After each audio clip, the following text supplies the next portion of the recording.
스타벅스 코리아의 5.18 탱크데이 마케팅, 불매운동 일자.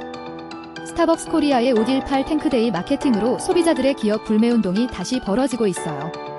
불매운동은 특정 상품의 구매를 거부함으로써 제조국가나 기업에 항의하는 행위여요. 보이콧이라고도 하며 세계적으로 벌어지는 대표적인 소비자 집단행동의 하나요. 박금주 서울대 심리학과 명예교수는 22일 불매운동은 소비자가 기업에 대해 실망감과 배신감을 가졌을 때 기업에 취할 수 있는 행동이자 소비자가 기업을 상대로 하는 의견 개진의 창기라며 사람들은 정의롭다는 집단 정체성을 가지고 불매운동에 참여하는데 여기에 응집성 집단성 SNS 노출이 더해질수록 힘을 얻는다고 설명했어요.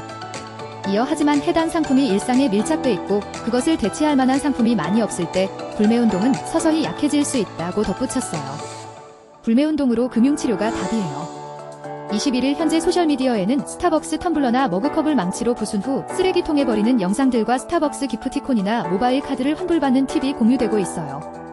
정용진 신세계그룹 회장과 손정현 전 스벅코리아 대표는 모욕과 명예훼손 혐의로 20일 고발당했어요. 앞서 스벅코리아는 5.18 광주민주화운동 기념일인 지난 18일 탱크데이 이벤트를 진행했다가 불매운동에 직면했어요. 텀블러 프로모션 이벤트를 진행하면서 탱크데이, 책상에 탑이라는 문구 등을 사용하면서 5.18 민주화운동과 1987년 박종철 열사 고문치사 사건을 비하했다는 비판에 휩싸인 것이에요. 스벅코리아가 당일 인스타그램에 게시한 사과문에는 역사의 아픔을 상업적 마케팅 수단으로 전락시킨 스타벅스와 신세계그룹의 무책임한 태도에 깊은 환멸을 느낍니다. 처음 아니라고 했을 때 내렸어도 화력 만땅인데 버젓이 수정해서 재진행한 게 더 어이없음, 의도가 아니라니에요. 포인트만 잘 잡았던데요. 부끄러움도 모르는 인간들 등 것엔 비판이 달렸어요. 이어 선식의 너머지예요. 불매각이다. 불매운동으로 금융치료가 답이에요.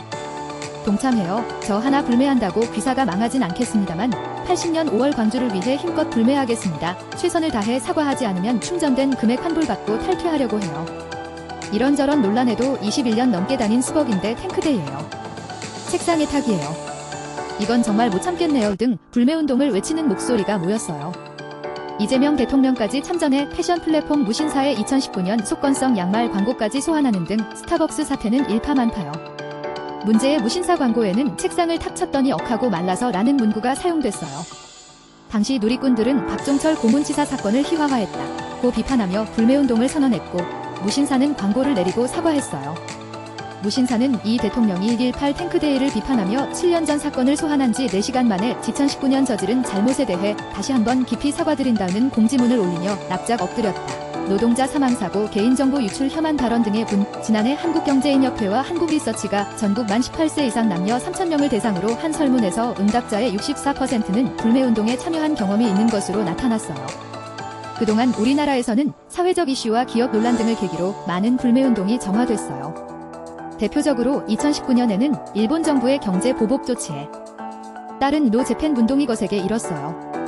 일본 제품은 사지 않고 쓰지 않으며 일본에도 가지 않는다는 움직임이 민관을 가리지 않고 퍼져나갔어요. 이에 유니클로와 아사히 등 주요 일본 소비재 브랜드의 매출이 급감하고 일본 여행객과 항공편까지 줄어들었어요. 화장품 DHC는 노 재팬 운동에 더해 회사 관계자들의 혐한 발언으로 온라인 쇼핑몰과 H&B 스토어 등에서 퇴출됐어요. 그런 상황 속에서 윤동한 한국콜마 회장은 막말 여성 비하 동영상 상영 논란의 책임을 지고 사퇴하기도 했어요. 문제의 영상은 문재인 정부의 대일본 대응을 비난하는 내용이에요. 당시 윤 회장은 해당 영상을 직원 조회에서 틀어 논란의 중심에 섰고 한국콜마 제품에 대한 불매운동이 확산하는 등 파문이 가라앉지 않자 사퇴했어요. 지난해에는 쿠팡이 대규모 개인정보 유출 사고를 내고도 사과와 후속 조치가 미흡하자 탈팡 동지김이 확산했어요. 또 SPC 상립 시화 공장에서 50대 노동자가 컨베이어에 끼어 숨지는 사고가 발생하자 야구 팬들을 중심으로 불매운동이 일자 크보빵 생산이 중단되기도 했어요. 코로나19가 기승을 부리던 2021년에는 남양유업이 자사 발효유 제품 불가리스가 코로나19를 77.8% 저감하는 효과를 확인했다고 과장 발표한 게 논란이 되면서 불매운동이 벌어졌다. 피해가 실질적이고 직접적일수록 불매운동 오래가. 하지만 불매운동은 냄비처럼 들끓어요. 흐지부지 되기도 했어요. 지난 3월 일본 지지통신에 따르면 일본을 찾은 한국 여행객은 2024년 1,200만 명에서 지난해 1,300만 명을 넘어서며 2년 연속 최저 기록을 썼어요. 노 재팬의 흔적은 찾을 수 없는 것이에요.